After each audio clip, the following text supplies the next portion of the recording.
वही बच्चे स्टूडेंट, कैसे हो आप सभी। तो आज फिर से आप लोग का एक नए वीडियो में स्वागत है। तो आज हम लोग पढ़ने वाले हैं, कंप्यूटर सब्जेक्ट है, ठीक है, और क्लास 8 का है।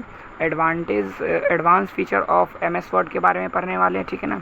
और ये चैप्टर 4 का है, ठीक है ना। और हम लोग आज पढ़ेंगे, फर्स्ट ऑफ ऑल हम लोग ये जानेंगे MS वर्ड होता क्या है। और मैं ये बताना चाह रहा हूँ कि क्लास ज्वाइन करने से पहले सभी बच्चे अगर क्लास ज्वाइन कर लें तो एक बार फायर वाला इमोजी ज़रूर डालें। अधिकतर बच्चे शायद कर चुके हैं, ठीक है, चलो अच्छी बात है जो कर लिए हैं। अब हम लोग बात करते हैं MS वर्ड होता क्या है। MS वर्ड होता क्या है, what is MS word, MS word होता क्या है। MS वर्ड एक समझो, MS वर्ड मतलब एक प्रोग्रामिंग वो है, क्या कहते हैं, एक मतलब कोई भी इसमें काम कर सकते हैं। मतलब कोई भी, अगर मैं सिंपल सा अगर आप जॉब ले रहे हो ना कोई भी चीज़ में, तो अगर अधिकतर मतलब नहीं, अगर कोई भी चीज़ को एडिट करना पड़े ना तो MS वर्ड में कर सकते हैं, या और भी कुछ वो होते हैं ना उसमें कर सकते हैं, ठीक है। और MS वर्ड मतलब समझो माइक्रोसॉफ्ट। MS वर्ड का मतलब क्या होता है, माइक्रोसॉफ्ट, ठीक है ना। और माइक्रोसॉफ्ट एक कंपनी है, बहुत ही बड़ा कंपनी है, मतलब गूगल से तो बड़ा नहीं है लेकिन सेकेंड नंबर पे आता है माइक्रोसॉफ्ट, ठीक है। इसमें जाने के लिए बहुत ही ज़्यादा मतलब वो होना पड़ता है, क्या कहते हैं, मतलब थोड़ा टफ लेवल का है ये एग्ज़ाम। अगर इस एग्ज़ाम अगर कितने भी बड़े से बड़े इंजीनियर होंगे नहीं, इसमें थोड़ा टफ लगेगा उनको जाने में, इसमें और गूगल में, ठीक है ना। मतलब छोटे मोटे कंपनी सब में तो चले जाएंगे, लाइक जैसे हो गया, बता दे रहा हूँ, सिस्को हो गया, और ज़्यादा से ज़्यादा हो गया तो डिलॉयट हो गया, फिर इनएमी हो गया, और भी बहुत सारे कंपनी हैं, डिगोइट हो गया, ठीक है ना। इस सब में जाने में इन लोग का ईज़िली वे में ये लोग जा सकते हैं उसमें। और ये माइक्रोसॉफ्ट और गूगल में जाने में इन लोग का थोड़ा वो हो जाएगा, मतलब जा नहीं पाएंगे जल्दी ये लोग, ठीक है ना। और ठीक है, तो हम लोग बात करते ज़्यादा कुछ पढ़ जाएंगे नहीं। अगर हम लोग समझ गए ना, अगर अधिकतर देखना जितने भी इंजीनियरिंग स्टूडेंट होंगे ना, उनको हर एक कोडिंग याद होना चाहिए, चाहिए नहीं, उनको होता है, हर एक कोडिंग याद होता है, ठीक है। तभी वो लोग जाकर हर एक काम को वो लोग करते हैं, नहीं तो नहीं कर पाएंगे वो लोग, ठीक है। वैसे ही अगले चैप्टर में हम लोग का कोडिंग है, जो कि हम लोग अगले चैप्टर में पढ़ेंगे। अभी हम लोग पढ़ेंगे advance feature of MS word. MS word होता क्या है पहले हम लोग ये समझेंगे। MS वर्ड एक कंपनी है, सॉरी MS वर्ड एक वो है, क्या कहते हैं, MS वर्ड सिंपल सा समझो MS वर्ड होता क्या है। MS वर्ड जैसे कोई भी चीज़ को एडिट करना, ठीक है, कोई भी चीज़ को एडिट करना, वो क्या कहते हैं, MS वर्ड कहलाएगा। और MS मतलब होता है माइक्रोसॉफ्ट एक कंपनी है, ठीक है। इतना तो क्लियर हो गया। अब हम लोग बात करते हैं, अब बात आती है टॉपिक पे हम लोग आते हैं। पहला टॉपिक हम लोग कोलैबोरेशन टूल्स होता क्या है। पहले हम लोग लिखेंगे कोलैबोरेशन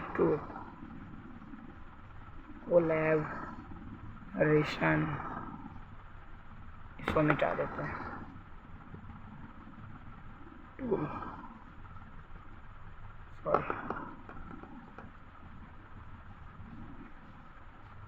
कोलैबोरेशन टूल्स होता क्या है।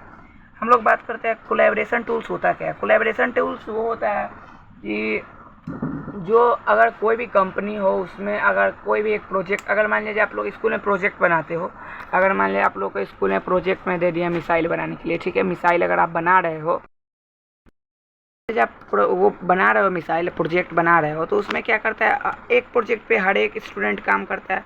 उस प्रोजेक्ट पे अगर मान लीजिए एक मिसाइल आप बना रहे हो, उसी एक मिसाइल पे 10 बच्चे बनाएंगे, कम से कम होगा नहीं तो 5 बच्चे जरूर ही बनेंगे उस क्या कहते हैं उस प्रोजेक्ट पे। वो ऐसे ही कंपनी एक प्रोजेक्ट देती है, एक कंपनी में आदमी रहेगा, उसको प्रोजेक्ट मिलेगा। पहले 2 कंपनी, अगर मान लीजिए एक कंपनी ये है, मान लीजिए ये कंपनी है, ठीक है, ये और ये कंपनी है।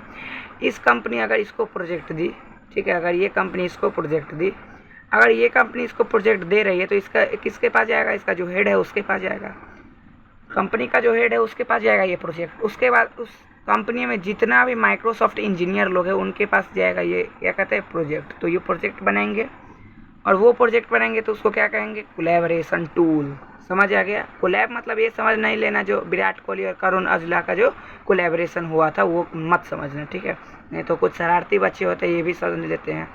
अब बात किया जाए, अगर ये जो कंपनी का बात मैंने किया, जो इसको देगी तो ये अपने सॉफ्टवेयर इंजीनियर को देगा, और तब जाकर ये कोलैब करेगा हर एक प्रोजेक्ट को। अब सिंपल सा समझ लो तुम लोग, अगर एक कोई भी पुल बनती है, वो प्रोजेक्ट, अगर वो प्रोजेक्ट को कौन डील करता है उस प्रोजेक्ट को, इंजीनियर ही करता होगा। सिविल इंजीनियर हो गया, अधिकतर जो उसका इंजीनियरिंग होगा वो करता होगा, उसको अपडेट करता होगा, जो भी करता होगा वही करता होगा, है ना। उस प्रोजेक्ट को किसको मिला होगा, जो उतना दूर एरिया का जो वो होगा, मतलब उस एरिया का जो मतलब इस अब बात आ जाएगी उस पर थोड़ा कॉन्स्टिट्यूशन वगैरह ये सब को लेकर। उस एरिया का जो विधायक होगा, ठीक है ना, उसको जाकर उस प्रोजेक्ट के बारे में, उस प्रोजेक्ट वो उसका वो करेगा, एप्लीकेशन देगा, कोई जो यहाँ पे पुल बनवाना है और इसका वो क्या कहते हैं, सिंपल सा मैं समझो टेंडर समझते हो ना, टेंडर इसका पास करवाना है। टेंडर पास हो गया, उस टेंडर में कुछ क्या होगा, टेंडर प्रोजेक्ट बनेगा।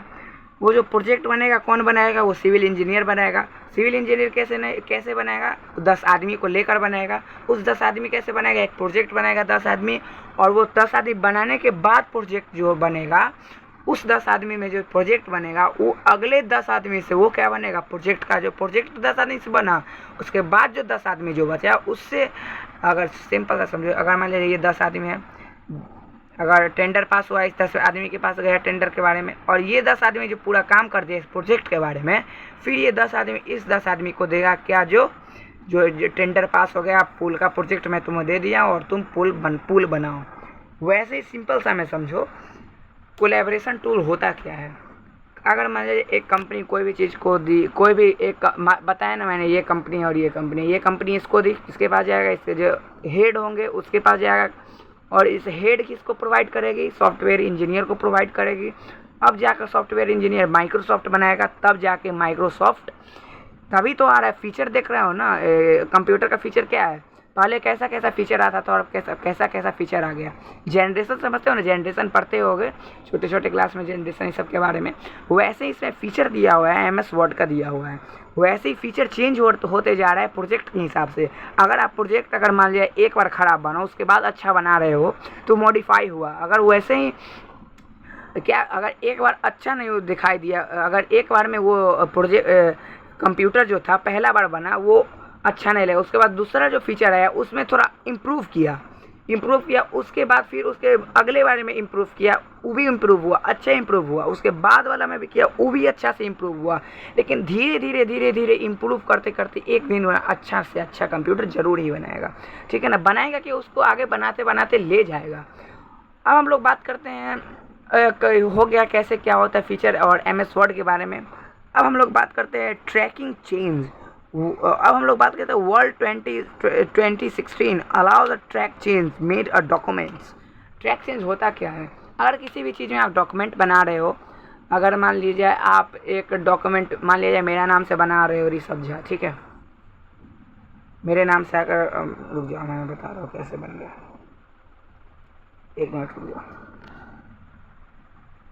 अगर मान लीजिए मेरे नाम से बना रहे हो ऋषभ जा, ठीक है, अगर मेरे नाम से बना रहे हो, इस डॉक्यूमेंट को कैसे सेव करेंगे हम लोग, पहले जाएंगे, पहले इसको सेव करेंगे किसमें, HTML समझ रहे हो, उसमें जाएंगे, फिर इसको सेव करेंगे, तब जाके जो सेव कर उसमें कुछ लिखेगा HTML, ऐसे ही करके HTTP करके लिखेगा, तो उसमें क्या, अगर उसको काट देंगे, कैंसिल करेंगे, क्या करेंगे, कैंसिल करेंगे, स्पेस बैक करेंगे, बैक स्पेस जो होता है वो करेंगे, और उसके बाद जो उसमें आएगा तब उसका कैंसिल करेंगे, तब अपना नाम जो रहेगा उस डॉक्यूमेंट का नाम देंगे, तब जाके वो ट्रैक चेंज हो जाएगा। ठीक है, क्लियर हो गया इतना तक, क्या मैंने समझाया और क्या नहीं, ठीक है। चलो आज के लिए इतना ही रखेंगे, आज के लिए इतना ही, थैंक यू सो मच। और पिछले कुछ दिनों वीडियो से मैंने डाल रहा था 2-3 वीडियो और क्वाड्रिलेटरल्स वगैरह इस सब के बारे में पढ़ाया था मैथ्स में, और अधिकतर बच्चे को समझ में आ चुका था और कुछ बच्चे को नहीं आया था समझ में, तो कमेंट में बताया सर मैंने स्किप करके वीडियो को देख लिया और मेरे को अच्छे तरह से क्लियर हो गया और समझ में आ चुका है। तो आज के लिए मैं इतना ही रखूँगा, थैंक यू सो मच। और मैं एक बात और मैं कहना चाह रहा हूँ जो कि आपके बोर्ड पे है, जो बोर्ड पे दिख रहा है ना, पढ़ाई के साथ साथ ये भी फॉलो करना है, बिल्कुल करना है। अगर मैं अच्छे से पढ़ा रहा हूँ वैसे ही मेरे को अच्छे से लाइक चाहिए और सब्सक्राइब और कमेंट ज़रूर चाहिए, ठीक है ना। अगर मैं इतना अच्छे से मेहनत कर रहा हूँ तो थोड़ा तुम लोग थोड़ा और मेहनत कर दो, मेरा चैनल को लाइक और सब्सक्राइब शेयर कमेंट करने का, ठीक है। Thank you so much and आज के लिए इतना ही, thank you so much and bye bye.